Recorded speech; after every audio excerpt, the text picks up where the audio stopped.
Bonjour et bienvenue sur Atech. Aujourd'hui, cap sur l'Icon of the Seas, le plus grand paquebot du monde.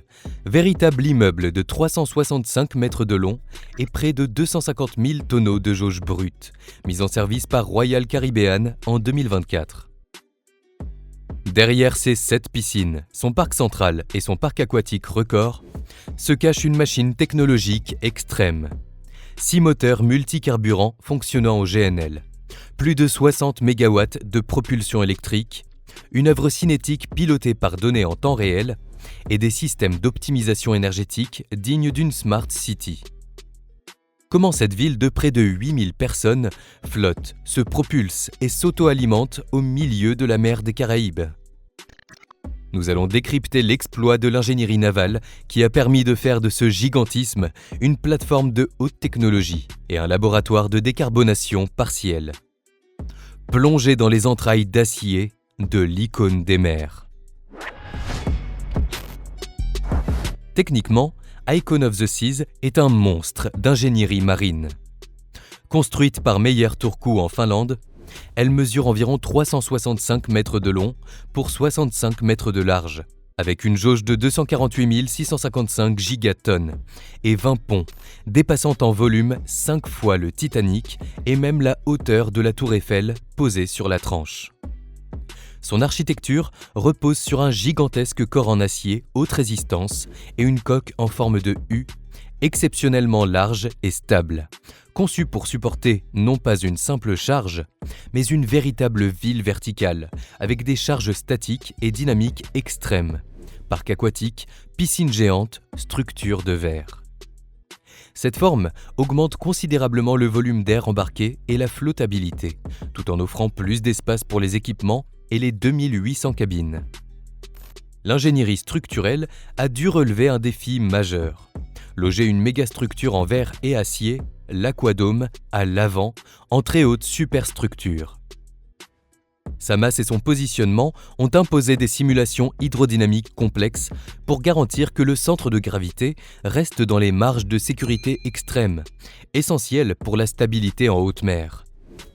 La coque est segmentée en zones étanches et l'ensemble du navire est divisé en 8 quartiers structurellement indépendants pour mieux gérer les contraintes, les flux de passagers et les charges internes. Sa vitesse est volontairement limitée à environ 22 nœuds, 41 km/h, pour optimiser la consommation, l'efficacité primant sur la performance-vélocité. Au cœur de cette ville flottante se trouve une centrale électrique flottante. Icon of the Seas est le premier navire de sa classe à être propulsé par 6 moteurs multicarburants Wärtsilä 46 TS-DF Dual Fuel, une technologie clé pour la transition énergétique du secteur maritime. Ces moteurs, fonctionnement principalement au gaz naturel liquéfié, GNL, représentent un bond technologique. Le GNL, en brûlant, émet significativement moins de soufre, 0, d'oxyde d'azote, NOx, et de particules fines par rapport au fioul lourd traditionnel, réduisant ainsi l'impact environnemental dans les zones sensibles comme les Caraïbes. Ces 6 moteurs, une combinaison de blocs de 14 et 16 cylindres, fournissent ensemble environ 67,5 MW de puissance électrique. Loin de propulser directement les hélices, ils alimentent une gigantesque boucle électrique, le power grid du navire. Cette énergie est ensuite distribuée pour le hotel load, climatisation, lumière, cuisine, attraction, et pour la propulsion. Les 3 unités de propulsion sont des azipodes ABB, chacun développant environ 20 MW, soit plus de 60 MW de puissance électrique totale pour entraîner les hélices orientables. Cette configuration, diesel électrique, offre une redondance maximale, permettant au navire de naviguer avec seulement une partie de ses moteurs et une maniabilité exceptionnelle. Les azipodes pouvant pivoter à 360 degrés pour les manœuvres fines dans les ports. À cela s'ajoutent plusieurs propulseurs transversaux d'étrave de forte puissance pour ancrer ou déplacer latéralement ce géant, avec une précision au mètre près. La réduction de l'empreinte énergétique et la gestion fine des flux sont au cœur de la technologie embarquée, traduisant une véritable approche de green engineering.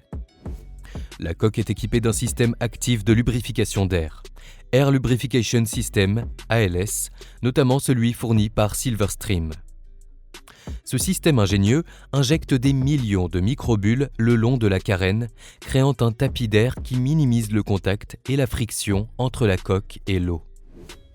Cette réduction de la résistance hydrodynamique diminue la demande de puissance et permet une économie de carburant estimée entre 5% et 10%. Simultanément, un système sophistiqué de récupération de chaleur, Waste Heat Recovery System, capte l'énergie thermique des gaz d'échappement des moteurs. Cette chaleur, qui serait autrement perdue, est réutilisée pour générer de l'électricité ou alimenter les besoins thermiques du navire, eau chaude, chauffage des piscines, fournissant jusqu'à 3 MW d'énergie thermique récupérée. Le navire est par ailleurs doté d'une première installation de piles à combustible expérimentale, par exemple des piles à combustible à oxyde solide, préfigurant l'intégration de technologies encore plus décarbonées dans sa matrice énergétique auxiliaire, notamment pour les opérations portuaires, où le navire peut également se brancher à l'électricité à quai, shore power. L'eau potable, essentielle à une ville de 8000 personnes, est gérée de manière quasi autonome. Environ 93% de l'eau douce consommée à bord est produite par dessalement, reverse osmosis et évaporation, réduisant drastiquement la dépendance aux infrastructures portuaires. Au-delà de la propulsion, Icon of the Seas sert de plateforme à des structures et des systèmes cinétiques uniques en mer.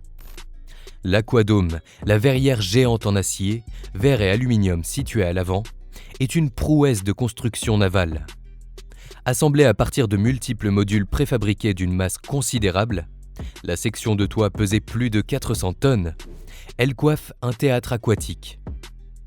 Sa complexité structurelle réside dans son intégration sans compromettre l'intégrité du navire face aux forces de torsion et de cisaillement en haute mer. À l'intérieur, l'œuvre maîtresse de l'art cinétique est The Pearl.